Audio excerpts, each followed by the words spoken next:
Ces 300 invités, qui ont pour la première fois foulé le sol du Palais Mariv, devraient s'en souvenir, ils faisaient partie des chanceux qui ont pu dîner ce jeudi 4 août avec le roi d'Espagne Felipe V et sa femme, la reine Laetitia. Mieux encore que cela, ils ont été accueillis par le couple royal ibérique, très décontracté et à l'aise pour ce dîner officiel qui est célébré tous les ans à Majorque, où ils passent leurs vacances. Et si le roi avait retrouvé son smoking officiel, Laetitia, quant à elle, avait choisi un look très estival et surtout local, sa longue robe à fleurs fendues, aux épaules dénudées, est signée Charo Ruiz Ibiza, un créateur des Baléares où il se trouve actuellement. Comme souvent pendant l'été, la reine avait choisi une paire d'espadrilles compensées pour compléter son look ainsi qu'un chignon bas qui laissait admirer ses épaules particulièrement bronzées. Leurs deux filles, les infantes Léonore, 16 ans et demi, et Sophia, 15 ans, étaient absentes, profitant sans doute de leur soirée en privé avec leurs amis.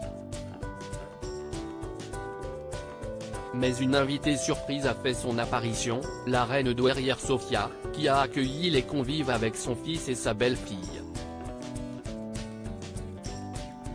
Une institution pour toute la famille bien plus discrète depuis que son mari Juan Carlos a été obligé d'abdiquer, rattrapé par toutes les affaires sombres du pouvoir, celle-ci part souvent à Majorque avec eux, malgré les rumeurs persistantes qui témoignent du fait qu'elle s'entend très mal avec Laetitia. Cependant cette année elle n'avait encore pas fait d'apparition officielle sur l'île. Rayonnantes, les deux femmes n'ont bien sûr rien montré, préférant se concentrer sur le public avec lequel elles ont été très amicales.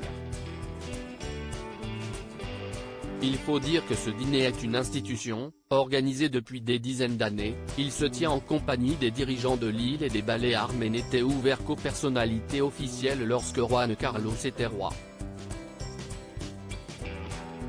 Il y avait même reçu le prince Charles et Lady Diana ou même Michelle Obama. Depuis l'accession au trône de son fils, les choses ont totalement changé, si les dirigeants sont toujours les bienvenus, l'ensemble de la société de l'île est représenté, ce qui permet à tous de passer les portes du Palais Mariv, normalement fermé au public en été.